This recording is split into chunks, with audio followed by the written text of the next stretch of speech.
right, joining me now is Anni, Cyrus. We'll go to Aaron. Anni, thank you for your patience. We dropped that in at the last minute because this is going viral today, this story. The government of Texas at the highest levels has surrendered to the invaders, including Islam, Pakistan Day, Yasser Qadi's there, the DOJ's investigating. Greg Abbott's full of hot air, like we've been saying. He's full of tweets, but no action. This is exactly what we thought. Now it's being further confirmed that basically the DHS of Texas refuses to participate, according to Michael Yohn's reporting, in getting the illegal invaders out of the country, out of Texas. Before we move into some other topics with you, what do you make of that report? Yeah, unmute yourself there, Anni, if you would, please. Unmute your button. There we go. Is that better? Yep. Okay. I'm not surprised. I agree with what you said. Me and you have said Greg Abbott does a lot of talking, a lot of tweeting, but he doesn't take action. He never has. I mean, some of the people underneath him has done some small steps, but I'm not shocked. Abbott I agree with what Michael said. He's a coward. He has always been a coward.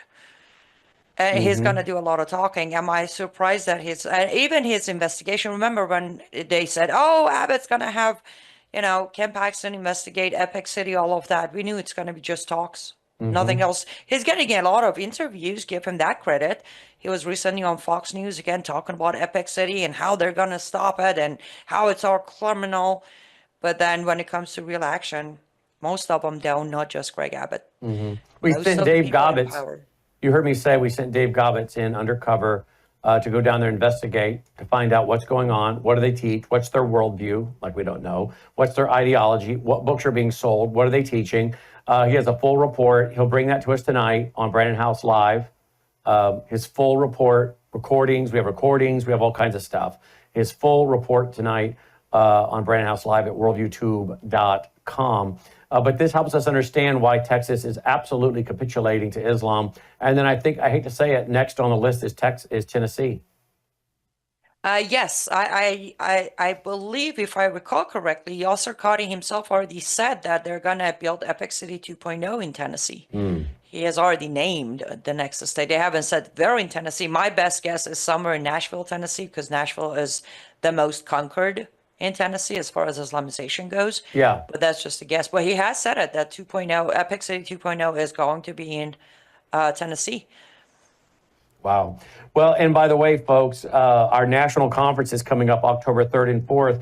My wife was at a function last night with the wife of the chief of police in our town. And they were visiting, and it came up. Did you guys know that Collierville, Tennessee has recently been rated the safest town in the state of Tennessee? So I mention all that because A, that's where I live, and B, that's where we're having our fall conference. So it has been rated the safest town in Tennessee. Collierville, Tennessee has been. And so I hope you'll join us this fall, October 3rd and 4th. That's a Friday night and a Saturday, our 22nd annual Worldview Weekend Conference. Full details at worldviewstore.com, worldviewstore.com. All right, Anni, let's talk about Trump's meeting with the leader of Syria. You and I were on the phone this morning about it. I knew right away I got to call Anni. And then my next thing was to call Hadia. She's also a former Muslim, worked in the State Department, high places in government, dealing with the issue of Islamic terrorism. And I thought, well, I got to call Hadia, who, by the way, will be our keynote speaker at our Thursday night banquet, the Worldview Foundation Thursday night banquet that Thursday night, which is optional. You'll find that at worldviewstore.com. So she was next that I was going to call. Well, while I was on the phone with you, she didn't know I was going to call her. While I'm on the phone with you, she's blowing up my text. She's livid. She's going to be on tonight on Brannon Howse Live. But I had to come to you. This is making some controversy today. President Trump meeting and shaking hands with the leader of Syria. Remind our audience who he is. So Ahmad al-Sharaa is a jihadist. He is a terrorist. He has bloods of tens of thousands of innocent people, including Christians, on his hand for simply being Christian. He has started off at Al-Qaeda, then started the Al-Qaeda Syrian chapter. Now, he has recently, I should put this out there, right after he was placed, when he was given the crown on, I believe, January 29th of 2025 as the leader of Syria, he did come out and denounced Al-Qaeda. However, in action, of course not. He was the rebel, leader of the rebel that was trying to overthrow Assad pretty much from day one. And as mentioned on my Substack that just came out right before we went on air, he was picked for whatever reason. He was picked by others to replace Assad. And now they put him on a suit, trimmed his beard, taught him how to smile, and are walking him around the globe, introducing him as this wonderful, modern, reformed leader of Syria that's going to make Syria great again. Okay. So why did President Trump do this? Well, part of my thoughts are, Annie, it's just my thought. President Trump, I think there's a little something going on between him and Benjamin Netanyahu. And I don't think Benjamin Netanyahu did himself any favors when he threw President Trump under the bus right after the election against Joe Biden. And everyone was, on the conservative side was trying to still get their arms around whether that was a free and fair election. It was still being debated. Investigations were still going. And here's Benjamin Netanyahu on Twitter congratulating Biden, and the polls, the election polls had hardly closed. So he he knew what was coming. He's selling his country out, by the way, to the shot, making them lab rats for Pfizer and other drug-like companies. We got that on video. I thought it was AI. I thought it was fake. Turned out it was real. So he threw Trump under the bus, and Trump comes back, has him at the White House. But we're hearing behind the scenes there's serious friction, and I think President Trump now is going to go negotiate with the other side, and this is really putting Netanyahu in a tough spot. When I come back, I want to know what you think is happening. I think President Trump, Jimmy Carter, Bill Clinton, all these presidents want to be the one to be known for bringing peace to the Middle East, right? Some huge historic deal. I think President Trump is trying to negotiate the biggest deal probably had in world history, really. And he's playing both sides to the middle, but I have to wonder if he's also using this to pressure and get concessions out of Benjamin Netanyahu. We'll hear from Annie right after this. Hello, I'm Brannon Howse. Hey, consider going to MyPillow.com right now and get your pet a pet bed, just like my beloved Delta has right here in my office. Not only can you get pet beds, but you can get sheets, towels, blankets, and so much more. Slippers, sandals, robes, beach towels. It just goes on and on. But please, go to MyPillow.com and be sure to use the promo code B66. When you do, not only will you receive savings, but a generous percentage of each purchase comes back to continue supporting this 24/7 free broadcast outlet. We need your support. Hey, look, we're entrepreneurs, just like my friend Mike Lindell. We all need your support, and you're getting quality products at the same time. So please go to MyPillow.com and use the promo code B66. Mike always has amazing specials going right there at MyPillow. So check out whatever those specials might be today. You never know. Mike's always changing it up and making new offers right there at MyPillow.com. But be sure to use the promo code B66. All right, welcome back. Glad you're with us. Apparently, Minneapolis state leaders have been told there may be a pardon coming for Derek Chauvin, the police officer involved in the George Floyd arrest. Apparently, and we've covered that an awful lot with Liz Collin out of the Twin Cities. Floyd didn't die there in the street. He's the one that asked to be put on the ground. He died at the hospital. Many people, I think, believe he was choked out right there in the street. But the guy was following his training. It was in the manuals to do what he did. Whether we agree with it or not, it was in the manuals. So that's an issue of training. But he didn't die there. He died at the hospital. and apparently it was a heart attack, and there were reportedly lots of drugs in his system. So now that the truth is coming out, Minneapolis leaders are reportedly being told, KSTP Channel 5 is reporting, Minneapolis and state leaders are preparing for possible Derek Chauvin pardon and then the wild protests that could get underway. Ooh, well, let's pray that doesn't happen. All right, let's go back to Anni Cyrus, liveuptofreedom.com, liveuptofreedom.com. Anni, before the break, I said what I think President Trump's doing, what his goals and objectives are. What do you think? Is this what he's doing? Is this the game he's playing, the big strategy here? I would say, yes, you're definitely spot on. But I will also add that you don't right a wrong by doing more wrong. And that's what Wait, I'm going to make sure our audience understand because of your beautiful accent. You don't right a wrong by doing more wrong. Is that what you just said? Exactly. Mm-hmm. That's what Trump's doing. Again, I will plug the Substack. I literally named it When Trump Played Obama's Game. He is literally playing Obama's game. And we got to call it what it is. He is making mistakes.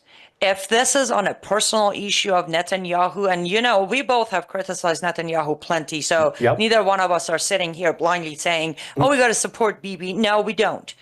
Regardless of what Netanyahu has done, it doesn't give President Trump the right to go and start legitimizing terrorists, jihadists. This is no different than Biden or Obama or Clinton. You want to make a deal, that's fine. As we have discussed again, there are other options. There are other ways to make a deal. But in order to make history, you don't go and literally look the other way. As I said, this man has killed innocent Christians based on being Christians. How do you go and shake his hand and reward him? And let's not mention, you just talked about the shake of the hand, but let's talk about what I talked about in that Substack. With no talks, before they meet, before they shake hands, last night, President Trump just came out and said, oh, by the way, while I'm at it, I'm lifting all sanctions from Syria. All sanctions. Not a single sanction is left on Syria. If that's not awarding a jihadist, what is it, Brannon? Now, maybe let me play devil's advocate. He's saying to do that, though, you're going to have to recognize the state of Israel, correct? No. As of right now, there are no terms. There are no terms. There are no terms. He just said we're lifting sanctions on Syria. And I will tie this to when he sent his representatives to Republican House representatives to Syria 2 weeks ago to sit down and talk a strategy on making Syria great again. Videos are out there, pictures are out there, posing with the actual banner of Make Syria Great Again. He sent them there. This is his first step to make Syria great again. It has nothing to do with Israel. It has nothing to do with al-Qaeda. It has nothing to do with anything except Trump's plan to make Syria great again. You don't make anything great again as long as you're shaking hands and making deals with a fake smile of a jihadist. And I don't believe for a second he doesn't know this. Now, is he after minerals in Syria? Is he wanting to have our military bases be secure in Syria? Is he wanting minerals? Or put a gas pipeline or oil line? What is he wanting? All of the above, and all the above. Does he want a golf course? Exactly. A hotel? Well, no, he's doing that in Qatar. Okay. He did on a personal business side of not for, as a president, but personally, he is purchasing land in Qatar while he's there receiving the gift, which is a jet. But he's spending money there buying land in Qatar, which is a topic for another day, I guess. But no, he wants all of the above. Plus, he's trying to force Iran's hand. Remember, who's in charge of Syria is enemy of Iran. He's enabling this jihadist to force Iran's hand when it comes to his Iran deal. Okay, so there we go. I'm going to stop right there for a second. Then we're going to bring in Aaron. So there is a method to his madness, whether we agree with it or not. He sees this as a way to maneuver people to do what he wants them to do. So I can go over here and cut a deal with this leader of Syria, as disgusting as Trump may find him. to get Benjamin to do what I need Benjamin to do, to get Iran to do what I need them to do, then I'm going to start talking to all the players and negotiate with all of them, and I'm going to treat some people they hate a certain way, which maybe causes them to come to heel and realize they're going to do what I tell them to do because I'm Donald Trump. I'm the president. I'm going to cut a deal. I'm going to do what I have to do to get the deal, and I'm not playing your games, Benjamin. I'm not playing your games there, Ayatollah. This is the way it's going to be. So Benjamin Netanyahu must be having some sleepless nights right now. If I were him, I would have a sleepless night. But also, if I was him, I would say, okay, if this is how we're going to do it, if we're going to do what we think is good for our legacy, then I'm taking Iran out. That's what I would do. Then I'm taking Iran out. Okay, I'm going to strike Iran. Which of course, he could play that side and say, okay, fine. I'm going to strike Iran, and I'm going to do it with U.S. planes that we bought from you, and I'll make sure Iran knows it, and that's going to awaken the sleeper cells in your country. So you want to play that game, right? But now, I'm not saying he would do that. I'm just saying if you wanted to start doing this pressure thing, Netanyahu could push some pressure points for America. Exactly. And anybody out there, I can't tell you how many people have commented on my Substack with 3D chess, 5D chess, 12D chess. Soon we're going to have 24D chess. Apparently he's playing. Everybody can play it. The point is, anyone except Trump doing it gets criticism. There is outrage. But when Trump does it, we play it as, well, there's a strategy. You don't make a deal with the devil. I don't care what you're reaching for. We just don't do that. As Christians, as Americans, as humans, as freedom-loving people, we don't make a deal with the devil to force somebody else to give us the outcome we want. What I call that is arrogant and selfish. Enabling jihadists in Middle East who have their sleeper cells right here in America is playing with the fire. Okay, let's bring in Aaron, who's been listening to all this from Israel. Aaron, welcome. You're on with Anni Cyrus. Thank you for being with us. Aaron, unmute yourself, please. Yeah, there we go. All right. Hey, great to be with you both. I'm waiting to respond. I'm enjoying hearing you both. And this is an insane situation we've never been in before. And I've been looking at our television correspondents, listening to what they're saying about the whole situation. Let's not forget that Bibi was with Trump a couple of weeks ago in Washington. They did a lot of talking there. One of our major television programs is saying, look, why should Trump come all the way to Israel? He's had his time with Bibi. Does he really need to come to Israel? And maybe that's the only reason why he is not coming to Israel. The press are they're making a lot of assumptions.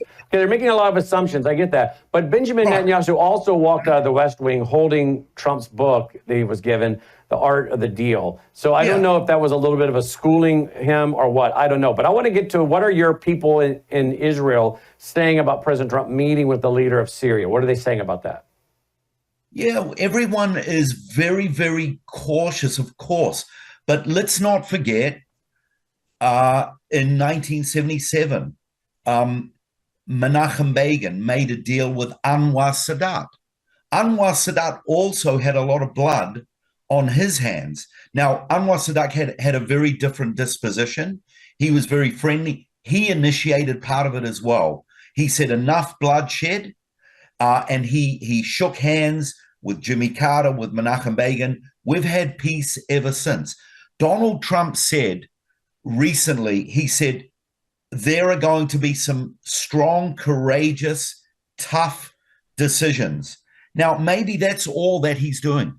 I agree with Anni that it seems selfish what he's doing. He's going out on the wing. Maybe he is throwing Bibi under the bus. I don't know. I think it could be the other, that he's just saying, look, we've got to get something changed in the Middle East.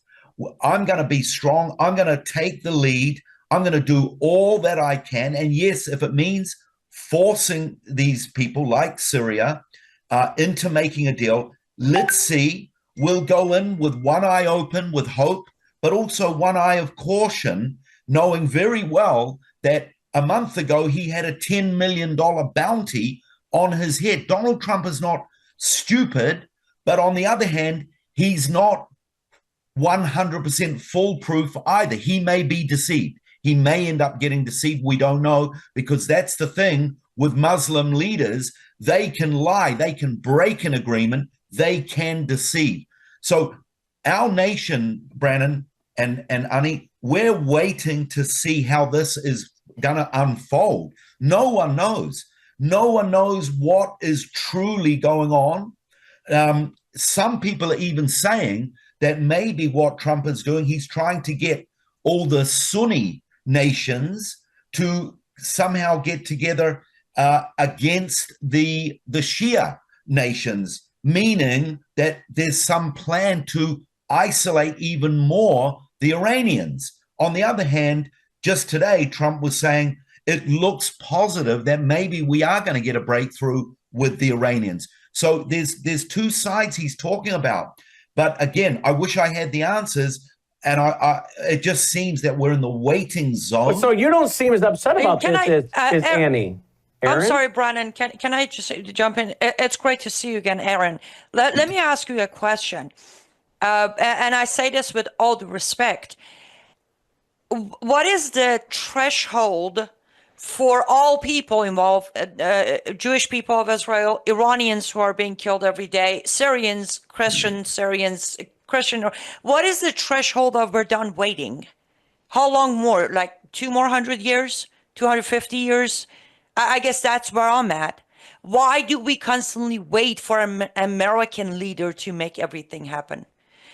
No. It's 2025. Everybody has what it takes to settle this once and for all, whichever way they pick to do it. I think my disagreement is everybody needs to stop waiting on Trump or Biden or Obama or Hillary or Reagan or whomever it might be. Middle East is Middle East. It has its own shape. It's the oldest land we know in our history of human history. And we're sitting, allowing one individual that something is our savior, something is a bad orange man. Some of us think he's got a good moment and a bad moment, but all of us waiting for one man to make it happen. Yeah, well, the thing is, Anni, he has delivered. He delivered. In his first term, he delivered the Abraham Peace Accords. I'm not saying I'm totally for the Abraham Peace Accords. He's wanting to get other nations into the Abraham Peace Accords. But let me ask you this. How long did that last? Well, it still exists today. All right, let's pick this up. This is excellent. Let's keep this. I wish we didn't have a hard break. Let's keep this going on their side. This is good. Be right back. Hello, I'm Brannon Howse. I want to thank you for all your support at WVWFoundation.com that helps make possible pushing out 24/7 content for free. Without your support, we'd have to put it all behind a paywall. But thanks to you and your support through our foundation, we're able to push it out for free as a broadcast service and broadcast ministry of WVW Foundation. Please consider going there and setting up an automatic monthly contribution, or go there and make an occasional contribution. If you prefer to support us through the mail, you'll find our mailing address there at WVWFoundation.com. You can also call and make your contribution over the phone by calling 901-825-0652. That's 901-825-0652. Again, all these details are available at WVWFoundation.com. Thank you for your support as we try to help people around the world understand the times through the lens of a Christian worldview.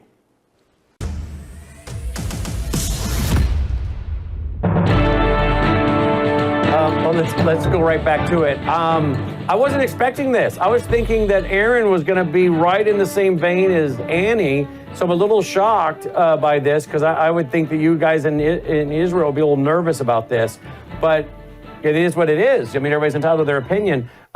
Pick it back up. The Abraham Accords. Yesterday we had Sharam on and Usama Doc who were saying, look, this is a political and a spiritual agreement, and both of them are opposed to it.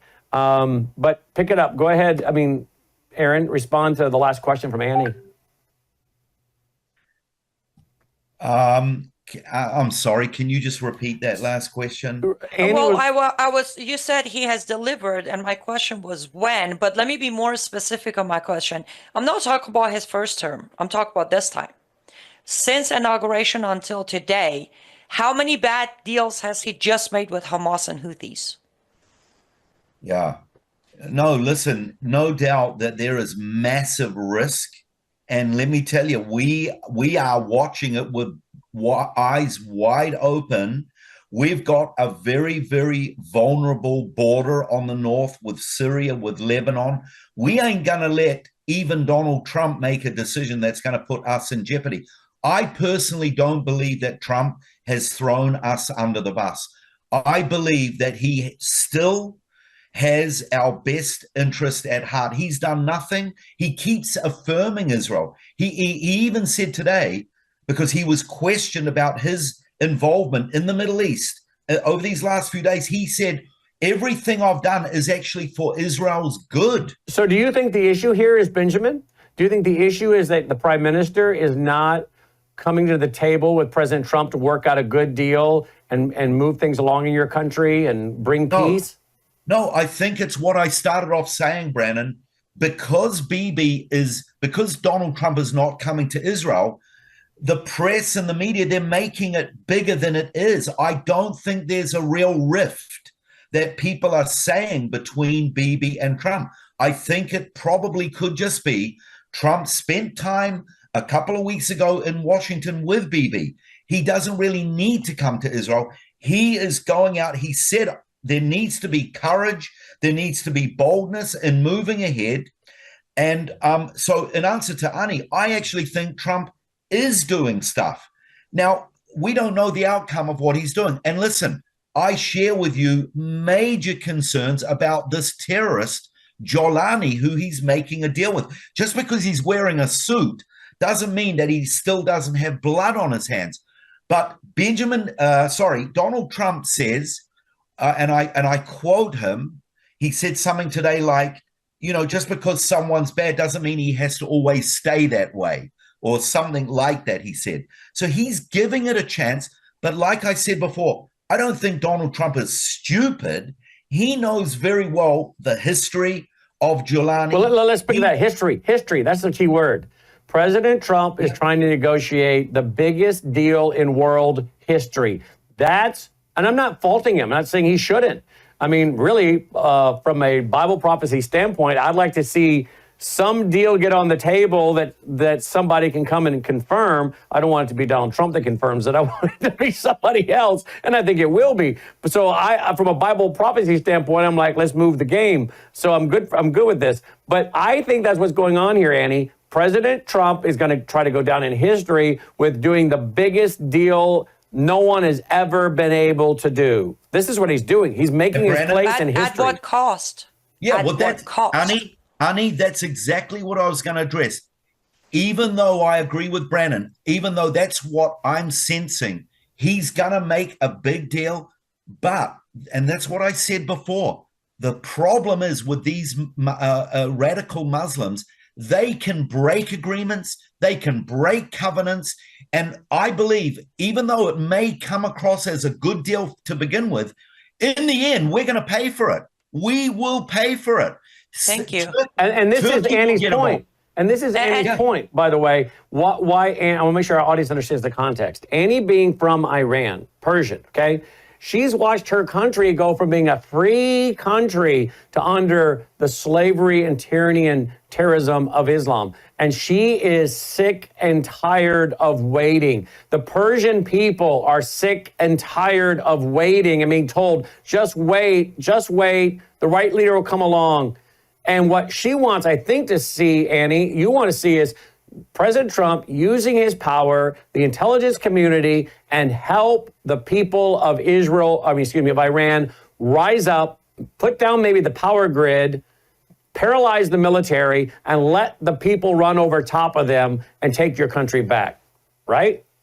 Exactly, because again, especially that this time around, Trump has official offer on his desk from Prince Pahlavi. This is the first time in which, for those who don't know, is the Shah of Iran's son. crowned son. He never lost the crown. He has never been decrowned. So even by international law, not that we have never done illegal things, but it is absolutely by the book for President Trump to just, you know what? We're risking shaking hands of jihadists. How about he risks shaking hand of Prince Pahlavi in Washington once? Well, you and I said over a month ago, he should have the prince in the Oval Office in one of those yellow chairs in front of the fireplace. Exactly. He doesn't have to go shake al-Sharaar's hand to force Iran's regime. All he had to do was sit down in front of that fireplace with Prince Pahlavi, and it would be the same force Iran's facing today. Meaning actually, to Iran, if you don't straighten up, we're going to have a regime change, and I'm going to do it, and I'm going to put this guy in power. Exactly. Why do we have to enable another jihadi to scare another jihadi? By the way, if there is a rift between Bibi and Trump, some of our analysts are saying that's the reason, because Bibi wants America to go and attack the regime and strike their nuclear sites. I'm with Netanyahu on that one. Yeah, and so is a lot of the public here, Anni, and that's why maybe Bibi has a beef with Trump, because Trump doesn't want to at this stage. He wants to do everything he can to bring about a diplomatic solution. So maybe that's why Bibi is upset with Trump. That's what they're saying. Wow. And if that's the case, I agree with them 100%. It's one of the rare times I would say he is looking at it from a rational point of view, him being Netanyahu. And that's the thing. Again, just going back to Gaza versus Israel, Hezbollah versus Israel, Syria versus Israel, IRGC, Houthis. How many times diplomacy worked? Never. Why would Trump read the same book over and over and over and still somehow thinks he's so good that he's going to make a great deal, the best deal in history without... What a broadcast. Guys, stay tuned for Crosstalk. LiveUpToFreedom.com and Aaron in Israel. Take care. And we're back with both of those on WROS out of Jacksonville, Florida, and Worldview Tube. We got a few more minutes here on this side. Guys, this has been a fascinating back and forth. Now, Annie, you know that I have people, I'm surrounded by people on both sides of this one. Some of them are on the Pete Hegseth, Susie Wiles side, which is no, try diplomacy, don't strike Iran. I have been on that side only because I don't think our country is ready for the terrorist attacks.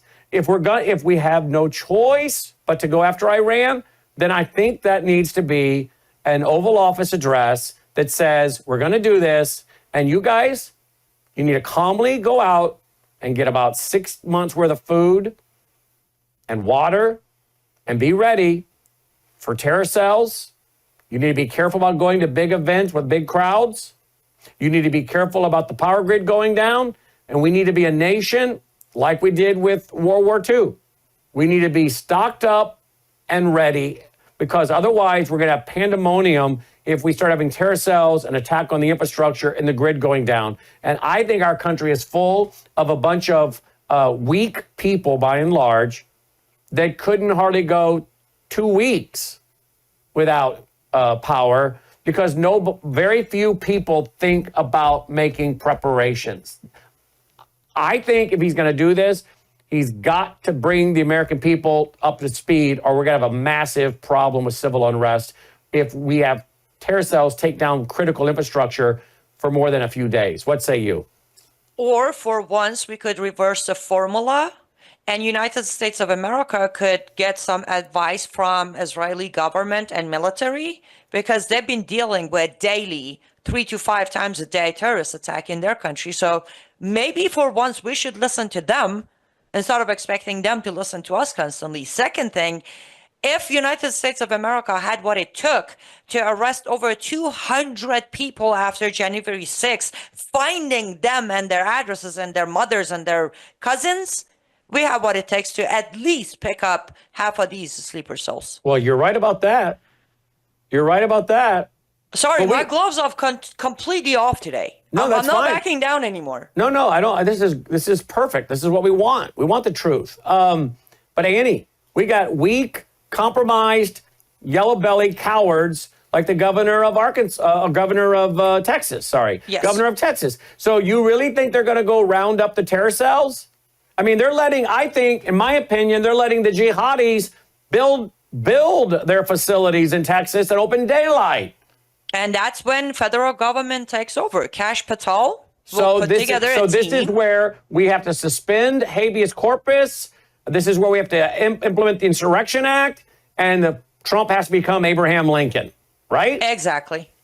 I'm just asking questions. I'm not Yes. saying that's what would do, but that's the only place you can go if you have massive terror cells all over the country, and you have weak Republican, rhino, sniveling, yellow-bellied cowards like Greg Abbott. You have no choice but to put into place your presidential powers and secure the nation. Exactly. America first was his slogan, wasn't it? Aaron, what do you make of what we're saying? Yeah, no, I agree. And listen, Trump's only been the president for 3 months. He's trying to implement what we're talking about. Now, he has obviously, some of the men that he's chosen, they've been exposed to be a little bit weak. And hopefully he'll hold them accountable, review, and fire and hire again. But something I want to go back to about what we were talking about. Why is Trump going about with this, trying to make these deals with all these Middle Eastern nations? Let's not forget, again, what Anni just said about making America great again is to strengthen America's economy. Look at the money that Trump is getting from these deals. He's not talking in the billions. He's already mentioning the word trillion. And that's before Saudi Arabia get on board here. Once the Saudis really get involved, we talk about the city Neum that the Saudis are building. We talk about the peace route that he wants to connect Asia with Europe. I think he's got a bigger vision than we know. I think he's starting slow, but the economy. Now, I think it's great that he's thinking of the economy, but I think what we're talking about, he's a bit blind. If he had the right people in power, if he had the right people in security, I think it would make us all feel a little bit more secure. But it just seems that he's going maybe a little bit too fast, and he's not considering, or at least he's not thinking of history. Brannon, you talked about history before. Does he know the history of Islam? Does he know what Muslim leaders do after making agreements, that they can break the agreements in the name of Allah? Does he know this history? Very good questions. He does. You know why he does? When he walked away from Iran deal in his first term, he actually mentioned that this was a disastrous deal from day one in the history, because we know that these mullahs don't keep their promises. That's our broadcast. Folks, where's where you hear this other